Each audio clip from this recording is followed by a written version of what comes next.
Bismillahirrahmanirrahim. Assalamualaikum warahmatullahi wabarakatuh.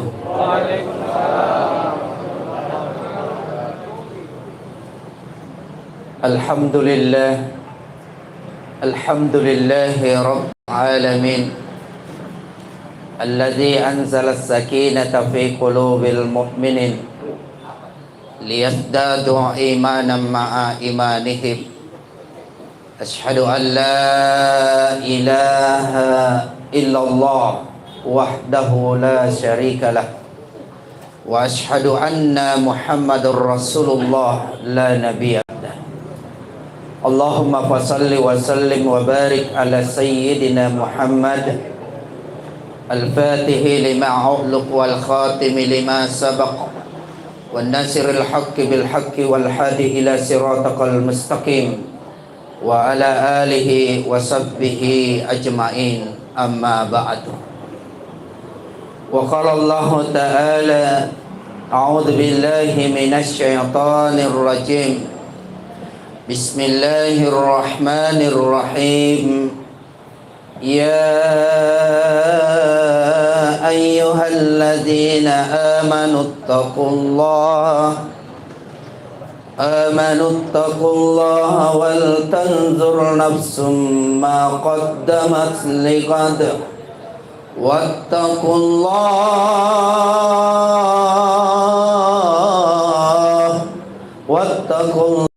innallaha khabirum bima ta'malun.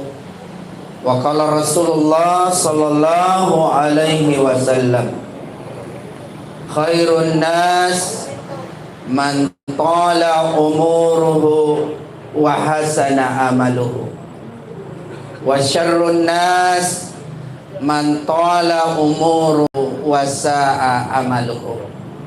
Sadaqallahul azim wa sadaqar rasulul karim wa nahnu insyaallah minasy syahidin wa syakirin walhamdulillahi rabbil alamin.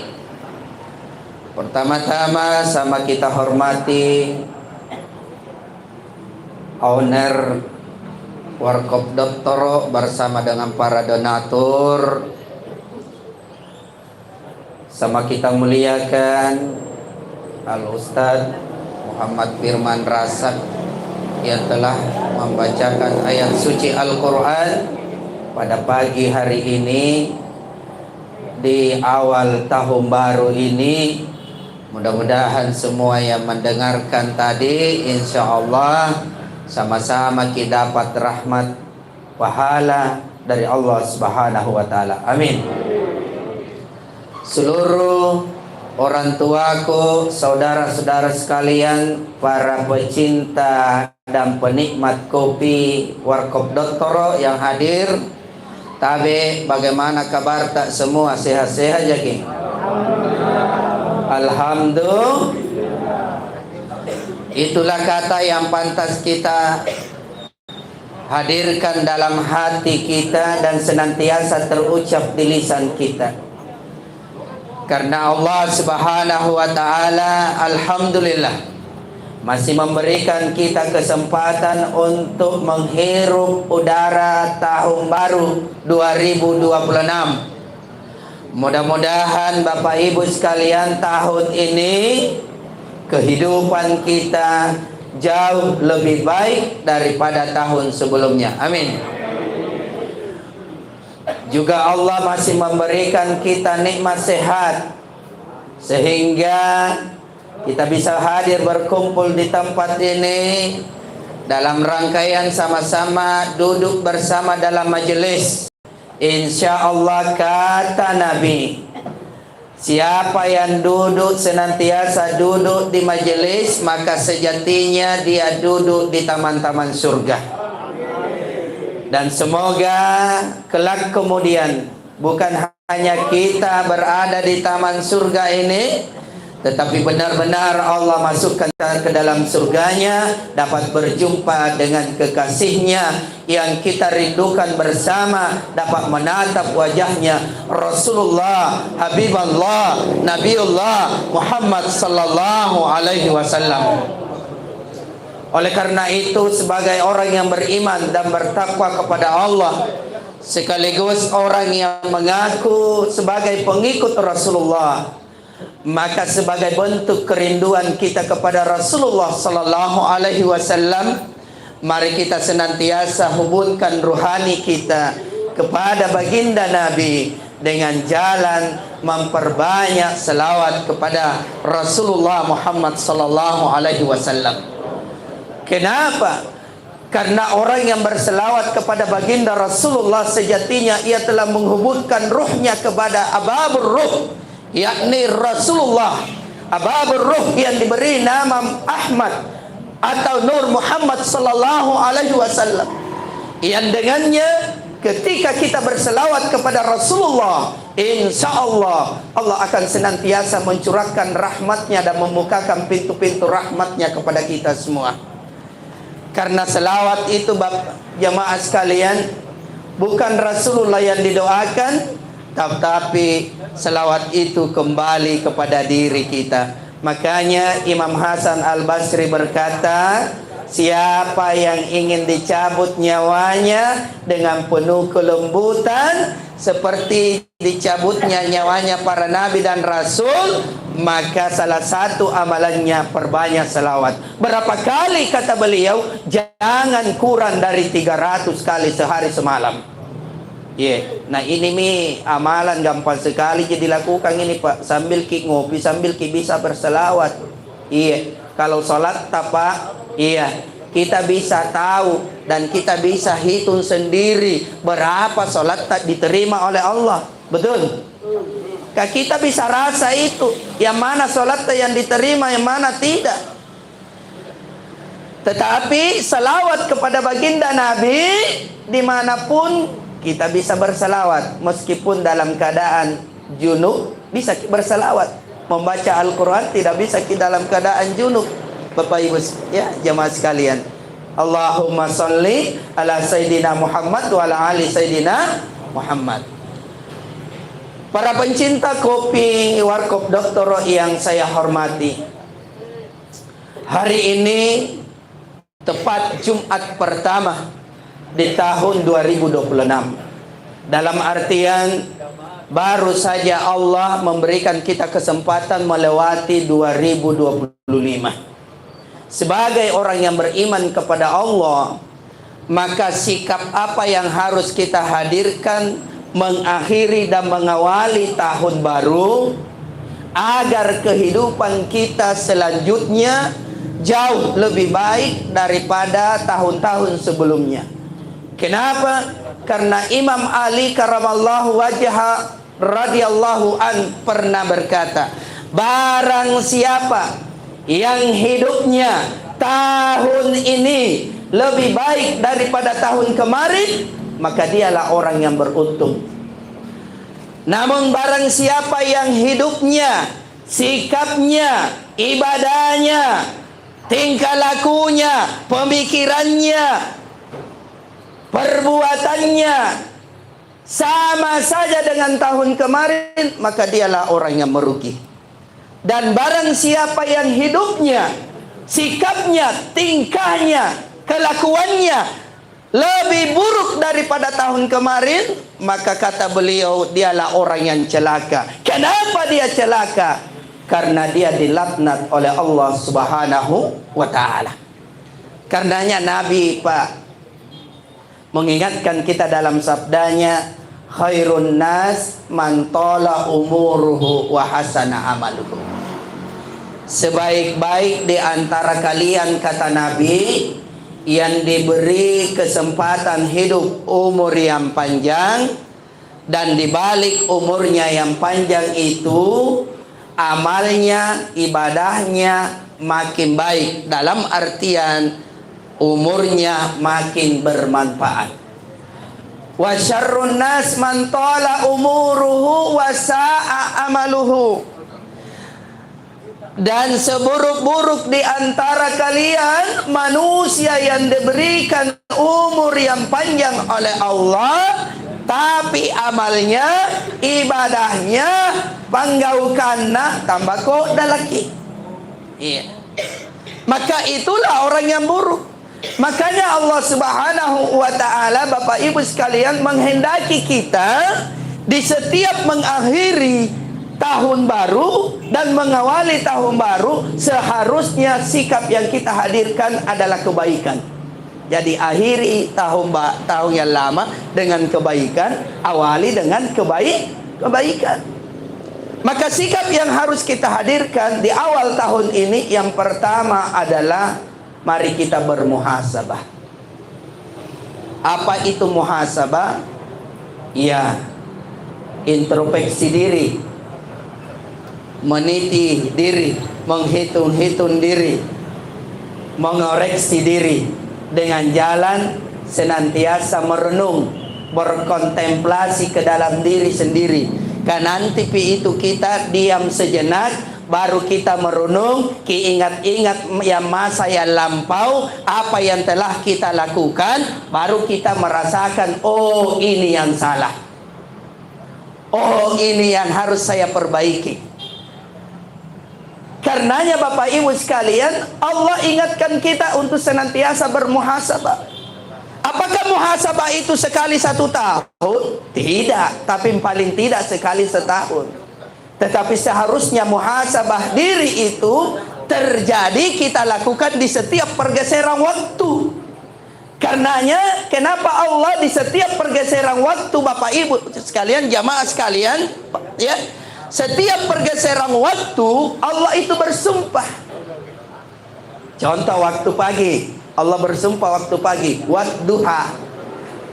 Lepas dari waktu duha, naik di waktu siang, matahari tergelincir di atas kepala kita, Allah bersumpah wadnahar, demi siang. Bergeser waktu di sore hari, wal asar. Bergeser waktu pada malam hari, wal laili. Seakan-akan Allah mengingatkan kita, wahai hambaku sekalian, manfaatkan waktu, ingat-ingat waktu, koreksi setiap waktu yang engkau lalui. Maka Allah ingatkan kita di dalam surah Al-Hasr ayat 18, ayat sebelum yang dibaca oleh Ustadz kita, Qori nasional kita. Ya ayyuhalladzina amanu taqullah wal tamzur nafsum ma qaddamat ligad wattaqullah innallaha khabirum bima ta'malun. Coba kita perhatikan dengan iman. Allah menyapa Pak orang yang beriman. Ya ayyuhalladzina amanu. Hai orang yang beriman, yang disapa orang yang beriman. Karena orang yang beriman akan senantiasa menggunakan waktunya dengan sebaik-baiknya. Karena setiap waktu yang kita lewati akan dipertanggungjawabkan di hadapan Allah Subhanahu wa ta'ala. Maka apa perintahnya Allah? Yang pertama, ittaqullah, perbaharui, perbaiki, koreksi takwamu. Iya. Jadi kalau Imam Al-Ghazali dalam kitabnya Ihya Ulumuddin, takwa itu adalah adanya rasa khauf, adanya rasa takut dalam diri, takut kepada Allah, takut kalau melanggar perintah Allah, takut kalau melanggar apa yang dilarang oleh Allah. Di dalam Sirrul Asrar, Syekh Abdul Qadir Al-Jailani mengatakan bahwa salah satu cirinya orang yang bertakwa itu tak kala ia sadar merasa diawasi oleh Allah Subhanahu wa ta'ala. Ibaratnya kita dipantau CCTV. Seperti di warkop kita ini ada kamera CCTV, betul? Iya, itu ada kamera CCTV. Untuk apa itu kamera CCTV? Untuk membantu pemilik warkop untuk mengawasi, betul? Nah, perlu kita belajar ini di kamera CCTV, Pak. Perangkat-perangkatnya ada beberapa. Perangkat kamera CCTV itu ada beberapa komponen. Yang pertama adalah kamera yang bertujuan untuk merekam gambar atau video. Betul?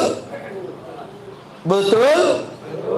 Yang kedua, perangkat yang kedua adalah kabel yang hubungkan hasil tangkapan kamera ke CDR atau recordernya. Iya, penyimpanannya. Jadi minimal 3 perangkat. Kalau CCTV buatan manusia, Pak, ini masih bisa ada errornya. Kadang-kadang kita menyaksikan yang beredar di TikTok, di Facebook, ada yang mencuri motor, tidak diketahui siapa pelakunya. Kenapa? Ternyata datang curi motor, dia pakai helm, bawa pilos. Bawa pilos, nah pilos itu kameranya tertutup. Itu satu, bisa error. Yang kedua, kalau kameranya tidak error, kabelnya masih bisa putus dimakan tikus. Betul? Tidak putus keseng kabelnya. Kameranya oke, kabelnya utuh, tapi harddisknya bisa error, hilang rekaman. Tidak hilang kesen rekamannya, pemiliknya bisa hapus. Betul? Contohnya, banyak kejadian-kejadian yang lalu tuh, yang beredar di televisi, hilangi kamera hilangi rekaman. Ya. Di kilometer 10 pernah terjadi. Ya. Itu kamera buatan manusia. Tapi Bapak jamaah sekalian, orang tuaku, saudara-saudaraku, kamera yang Allah hadirkan dalam diri kita. Makanya kenapa Syekh Abdul Qadir Al-Jailani mengatakan ketika seseorang sudah kenal dirinya, maka dia akan sadar bahwa ternyata Allah bersamanya dan merekam seluruh perbuatannya. Ya. Maka pantas itu kenapa Allah dalam surah Yasin, banyak perangkat kamera dalam diri kita. Dalam surah Yasin ayat 65, al-yawma naqtimu ala afwahihim wa tukallimuna aydihim wa tashhadu arjuluhum bima kanu yaksibun. Kelak nanti itu engkau akan ditanyai oleh Allah, mulutmu dikunci. Ibaratnya mulut ini kameranya, error kamera, tapi kabelnya berbicara, Pak. Tangan dan kaki berbicara. Iya, mata berbicara, telinga berbicara. Itu di surah Yasin. Tapi di surah An-Nur ayat 24 itu kebalikannya daripada surah Yasin.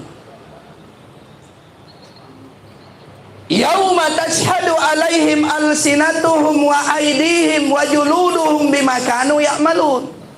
Kata Allah, nanti di hadapan Allah mulutmu berbicara. Bukan hanya mulutmu berbicara, tapi tangan dan kakimu akan berbicara. Bahkan di dalam surah yang lain Allah ingatkan kita, wa ma kuntum tastatiruna ay yashhada alaikum sam'ukum wala absarukum wala juludukum walakin zanantum annallaha ya'lamu katsiran mimma ya'malun. Apakah kalian mengira, wahai manusia, engkau itu akan lepas dari kesaksian dirimu, dari kesaksian pendengaranmu, kesaksian matamu, kesaksian kakimu, kesaksian tanganmu atas apa yang kalian kerjakan? Maka orang yang beriman yang masih diberikan kesempatan hidup oleh Allah Subhanahu wa taala di tahun ini, maka mengawali tahun ini jamaah sekalian, orang tuaku, yuk mari kita semakin sadar dan hadirkan koreksi diri kita dalam bentuk muhasabah. Perbaiki iman kita, perbaiki takwa kita. Kemudian lanjutan ayat ini, apa perintah Allah? Wal tanzur nafsum ma qaddamat ligad. Hendaklah engkau melihat-lihat apa bekal apa yang telah engkau kerjakan untuk hari esok. Ibnu Katsir berkata, Dalam tafsir beliau, jamaah sekalian, hari esok yang dimaksud itu adalah adalah sesudah kehidupan di dunia ini. Dalam artian hari kehidupan kita yang dimulai di alam barzakh. Iya. Terima maki masih ni alle ribaku ribatang kalenta masih ni koreksi mi. Iya. Apa yang harus kita koreksi, misalnya bagaimana selama ini sholat berjamaah kita. Apakah kita sudah menegakkan sholat berjamaah 5 waktu di masjid, ataukah justru sholat kita masih bolong-bolong? Apakah selama ini kita masih senang melihat hal-hal yang dilarang oleh Allah? Ya, muhasabah maki. Kita koreksi mi, ingat mi, jangan sampai memori HP kita lebih banyak yang full daripada gambar dan video yang tidak senonoh. Ya, karena nanti itu mata kita akan berbicara. Atau justru mata kita ini alhamdulillah sudah senang memandang ayat-ayat Allah. Maka orang beriman itu senantiasa bermuhasabah. Kenapa? Karena ia tahu bahwa kehidupannya bukan hanya di dunia ini. Karena setidaknya 12 fase kehidupan yang akan kita lalui. Yang pertama, kita sudah pernah berada di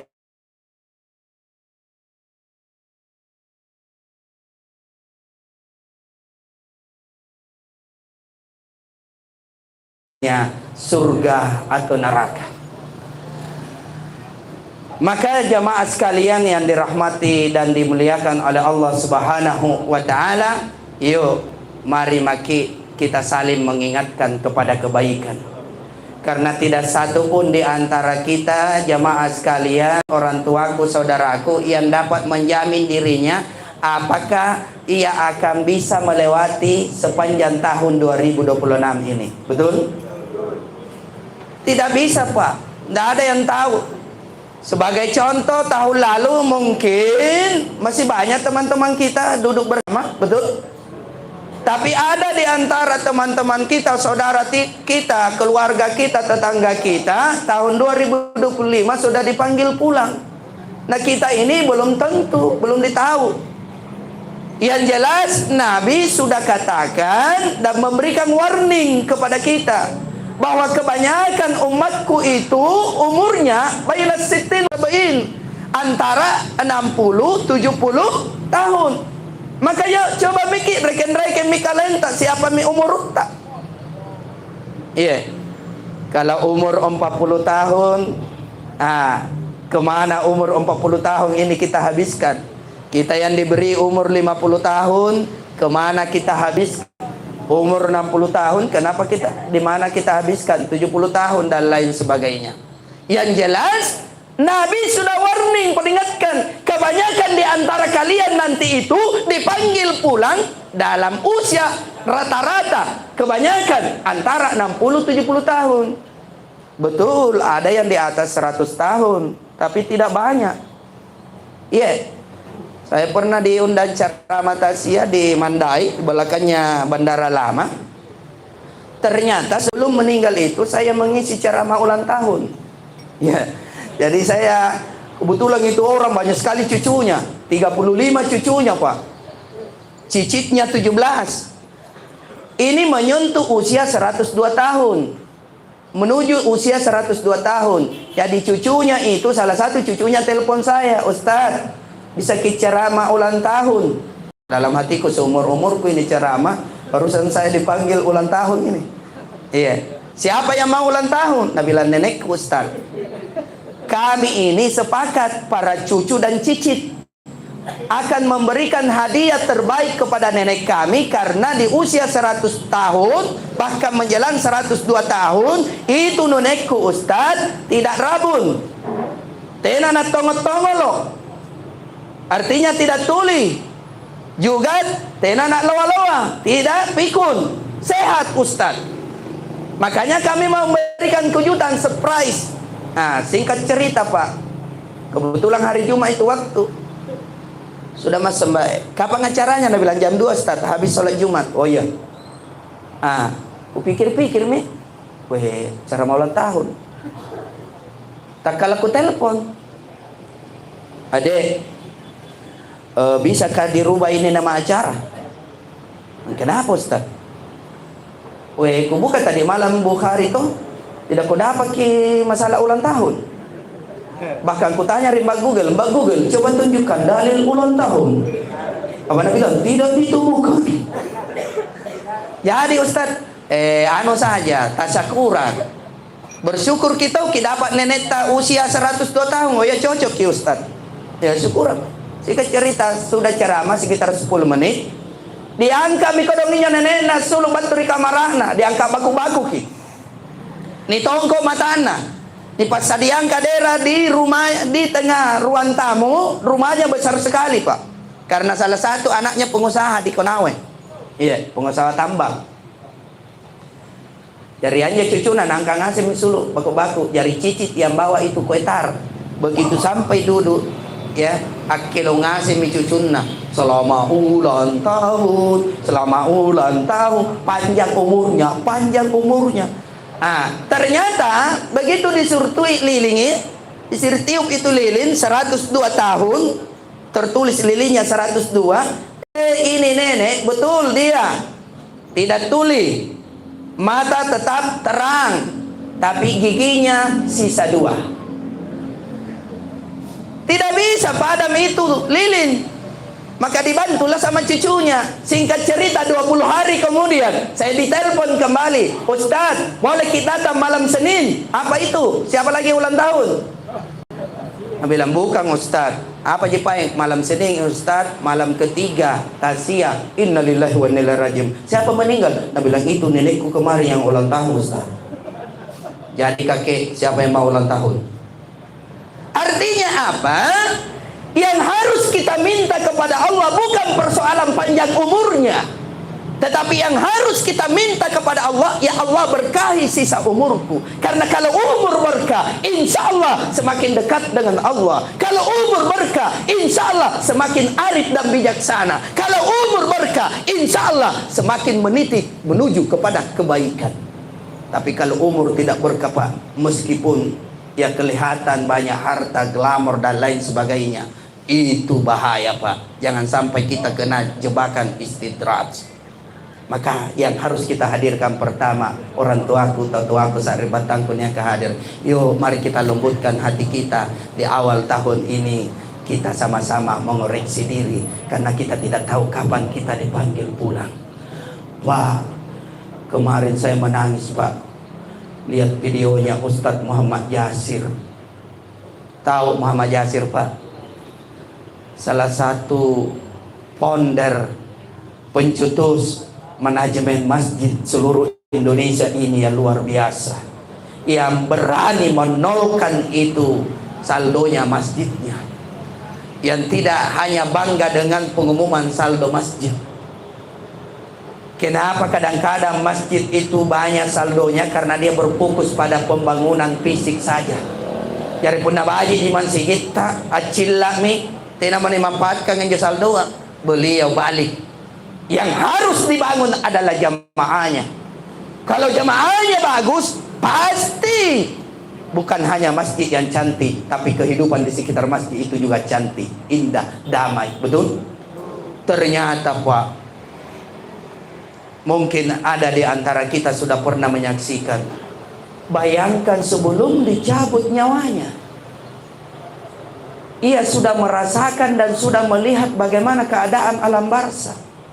Sampai dia katakan, alam barza itu nikmat. Jadi mukom membara besok lusa terjadi apa-apa sama saya, maka jangan ada yang bersedih, karena saya sudah nikmat, saya sudah diperjalankan.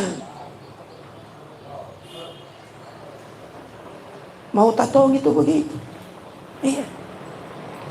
Dan jelas dalam kitab Ruh, Ibnu Qayyim Al-Jauziyah, penulis kitab Ruh, menjelaskan bahwa ternyata sebelum dicabut nyawa itu diperlihatkan kisah secara singkat perbuatan kita.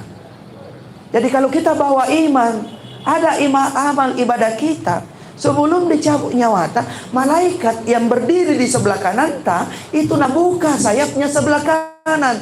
Nah, jadikan sayapnya sebagai layar lebar, seolah-olah tongi mau nonton bareng. Iya. Tapi kalau malaikat membuka sayap kanan, berarti perbuatan baik yang diperlihatkan. Maka beruntunglah kalau perbuatan baik maka nak lihat mika dong itu Ustadz Muhammad Yasir, nak lihat dirinya mengurus masjid, nak lihat berbagi, nak lihat membantu, dia lihat salatnya, dia lihat sedekahnya, dia lihat ibadahnya yang lain, maka pantas dia tersenyum sampai tercabut nyawanya, tetap tersenyum. Ini yang kita cari. Maka setiap pergantian tahun baru tiap kabar-kabar di palapok-lapok naik langit kah? Tiai langit kah di palapok-lapok? Hati yang di palapok. Setuju tidak? Hati yang dihantam. Weh, ngapa nanu bambalakama? Ngapa aneh? Itulah orang yang beriman. Alangkah indahnya detik sakaratul maut kita diundang langsung oleh Allah, diberikan surat cinta. Syekh Abu Bakar Soto Al-Dimyati Al-Bakri dalam kitab Iyanatul Talibin, siapa yang detik sakaratul mautnya lalu diberikan surat cinta oleh Allah, hakikatnya tidak dicabut nyawanya. Itu pina sakit itu Pak kalau dicabut.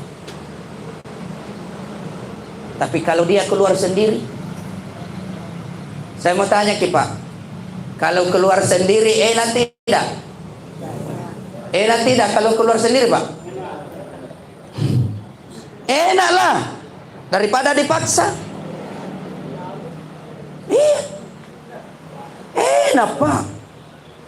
Maka itu harus cari Pak. Enak yang menghantarkan kita ke dunia, enak pula yang harus membuat kita meninggalkan dunia ini. Ketika malaikat sudah memutar film kita, lalu di ujung piling itu sudah diperlihatkan surat cinta, ya ayyatuhan nafsul mutmainnah irji'i ila rabbiki radiyatan mardiyah fadkhuli fi ibadi wadkhuli jannati. Maka siapa yang tidak tersenyum? Siapa yang tidak rindu bertemu dengan Allah? Sedangkan kita mau bertemu saja orang tua kita rindu. Sedangkan kita saja mau bertemu dengan kekasih kita rindu, apalagi kita mau berjumpa dengan Sang Khalik. Maka jamaah tabi secara singkat, yuk muhasabah. Yang kedua, apa yang harus kita hadirkan setelah muhasabah? Nasabah sudah pakai muhasabah, koreksi diri, baru akan ada tekad perubahan. Maka sikap yang kedua kita harus hadirkan selama 2026 ini, kita bertekad untuk berubah. Dalam bahasanya hijrah. Apa kata Allah? Perhatikan dengan iman, dengarkan dengan hati. Innal ladzina amanu walladzina hajaru wajahadu fi sabilillah ulaika yarjuna rahmatallah wallahu ghafurur rahim. Sesungguhnya orang-orang yang beriman sungguh-sungguh karena Allah, hijrahnya mau berubah karena Allah, ingin berubah karena cinta Allah, ingin berubah karena ingin berjumpa dengan Allah, ulaika yarjuna rahmatullah, maka dia akan berada dalam naungan liputan rahmat Allah. Bukan hanya dalam naungan rahmat Allah, tapi dia mendapatkan ampunan Allah subhanahu wa ta'ala. Maka alangkah bahagianya kita, sebelum kita dipanggil pulang, kita telah mendapatkan rahmat dan ampunannya. Karena ruwa jalan pertama kiri surga, yang pertama dapat rahmat atau pengamase yang batur karena Allah subhanahu wa ta'ala. Yang kedua dapat rekomendasi alias syafaat dari Rasulullah sallallahu alaihi wasallam. Maka mari kita berubah. Iya. Yang tadinya malas sholat jadi rajin sholat. Yang tadinya masih sholat di rumah menjadi rajin berjamaah di masjid. Yang tadinya malas baca Quran jadi rajin baca Quran. Yang tadinya gilis si baku lantang kacikoro baguli batu parut galang baku jambatan alias pelitnya pelit. Ya terus dia mau ditraktir kopi. Sesekali balik. Keteton sing traktir teman tak. Betul tidak? Wah, berarti banyak kejadian begini. Iya. Kita rubah. Tapi kita mau orang apa yang membuat kadang-kadang kita itu abai atau selalu menunda sholat kita? Apa kira-kira? Apa penyebabnya? Kan persoalan dunia, Ji. Betul? Gara-gara pekerjaan kita tunda sholat. Betul? Gara-gara dagangan kita tunda sholat. Gara-gara urusan dunia. Itu yang membuat kita tunda sholat. Itu yang membuat kita malas pergi berjamaah. Gara-gara urusan dunia. Tinana kisah adara angkanaya inai kang ngatur kinjo dalle ka kang Allah Ta'ala. Betul apa betul? Allah Ta'ala yang atur rezeki, Allah Ta'ala yang banyakkan, Allah Ta'ala yang mudahkan urusan, Allah Ta'ala yang persulit urusan, Allah Ta'ala yang kayakan, Allah Ta'ala yang miskinkan, Allah Ta'ala yang sehatkan, Allah Ta'ala yang sembuhkan. Nah, orang yang beriman kalau dia tahu yang mengatur segala kehidupan kita adalah Allah, maka sebuah kebodohan bagi kita kalau kita tahu Allah yang atur semua, lalu kita tinggalkan Allah gara-gara urusan dunia. Lebih baik kehilangan sesuatu daripada kehilangan Allah. Betul? Daripada kehilangan Allah karena disebabkan oleh sesuatu. Maka perhatikan apa kata Allah. Wa'mur ahlaka bis salati wastabir 'alaiha la nas'aluka rizqa nahnu narzuquka wal akibatu littaqwa. Solatlah kamu dan perintahkan keluargamu solat. Wastabir 'alaiha, bersabarlah dalam mengerjakannya. La nas'aluka rizqa, jangan kau tanyakan, jangan kau ragu, jangan kau takut akan rezekimu. Nahnu narzukuka, inake angatoro dalle nu wal akibatu littaqwa, punnaniyako ilalan takwa. Ya. Maka orangnya yang pergi saja setiap hari bermaksiat, setiap malam bermaksiat, dosa, tetap dikasih rezeki oleh Allah sebagai bentuk rahmannya Allah. Betul? Apatah lagi kalau kita taat bertakwa kepada Allah, masa Allah tidak curahkan perhatiannya kepada kita?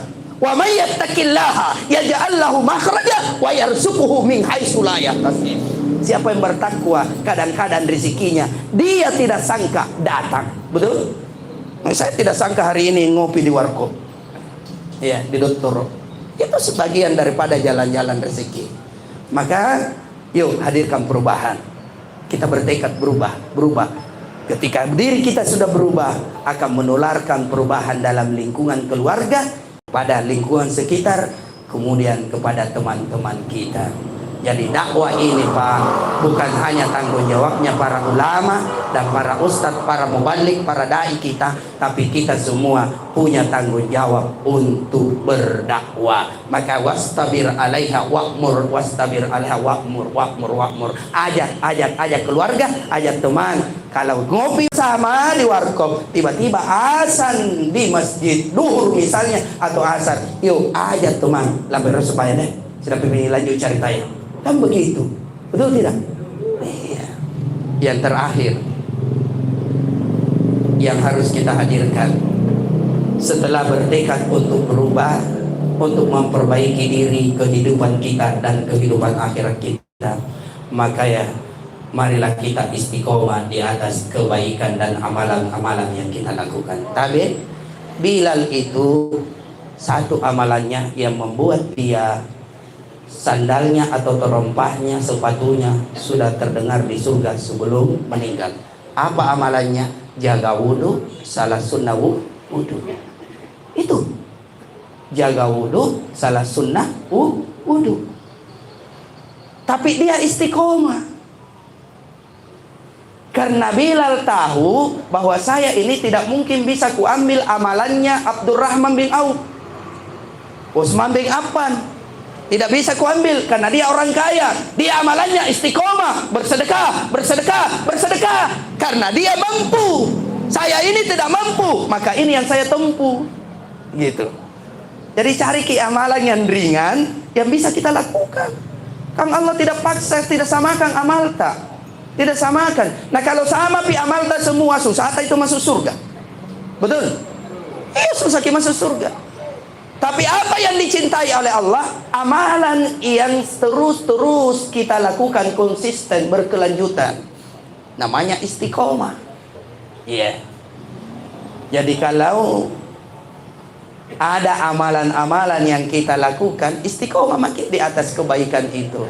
Sampai kapan? Sampai datang ajal menjemput kita. Karena janjinya Allah yang istiqomah di atas keimanan dan ketaatan kepada Allah. Innal ladzina qalu rabbuna Allah tsumma istaqamu tatanazzalu alaihimul malaikah alla takhafu wa la tahzanu wa abshiru bil jannati allati kuntum tu'adun. Sesungguhnya orang yang berikrar, ia menyatakan dirinya bertauhid atau depuli mangir karena Allah Subhanahu wa taala, kemudian ia istiqomah di atas keimanannya, kemudian ia jalankan kehidupannya dengan penuh keimanan dan ketaatan kepada Allah, maka dia dipanggil dalam keadaan digembirakan oleh malaikat. Datang malaikat bergembira kok. Yang kesedih tinggalkan anakmu, yang kesedih tinggalkan istrimu, yang kesedih tinggalkan hartamu. Kenapa? Karena Allah telah menyiapkan engkau surga yang luasnya seluas langit dan bumi, sebagaimana Allah yang janjikan. Karena engkau itu orang yang beriman dan istiqomah di atas kebaikan dan keimanan. Jemaah sekalian, orang tuaku saribatangku niaka hadire, barangkali ini yang bisa saya sampaikan. Ya, mudah-mudahan kita semua di awal tahun baru ini, insya Allah kita sama-sama menjadi hamba-hamba Allah yang terus memperbaiki diri dengan menghadirkan 3 sikap dalam kehidupan kita. Bukan hanya di awal tahun baru, tapi kita muhasabah di setiap pergeseran waktu. Maka Nabi anjurkan kita setiap habis sholat istighfar. Istighfar bukan hanya diucapkan, tapi bagaimana merefleksi ke dalam diri atas apa yang kita lalui dalam paruh waktu antara antara subuh dengan duhur, dari duhur ke asar, asar ke maghrib, maghrib ke isya, kemudian dari isya sampai ke subuh. Jamaah sekalian, itulah kita harus muhasabah, refleksi ke dalam diri. Makanya Nabi ajarkan kita dan berikan contoh kepada kita. Beliau tidak terlepas dari istighfar kurang lebih 70, terangan lain 100 kali dalam sehari semalam. Yang kedua, mari kita bertekad untuk berubah, memperbaiki diri, bukan hanya untuk kehidupan dunia semata yang harus kita kejar, tapi mari kita perbaiki dan kejar kita kehidupan akhirat. Karena orang beriman tahu dan sadar bahwa dunia ini bukan tempat tinggalnya, tapi dunia ini adalah tempat meninggal kita. Kita akan tinggalkan, kita akan lalui, dan kita akan berpindah pada kehidupan selanjutnya, yaitu kehidupan akhirat. Dan yang ketiga, mari kita istiqomah di atas iman dan amalan-amalan kita. Semoga menjadi wasilah untuk kita mendapatkan rahmat dan syafaat Rasulullah sallallahu alaihi wasallam. Ya, wallahu muwaffiq ila aqwamit thariq, nasrun minallah wa fathul qarib, wallahu a'lam bisawab. Subhanakallahumma wa bihamdik, asyhadu an la ilaha illa anta, astaghfiruka wa atubu ilaik. Assalamualaikum warahmatullahi wabarakatuh. Waalaikumsalam warahmatullahi wabarakatuh.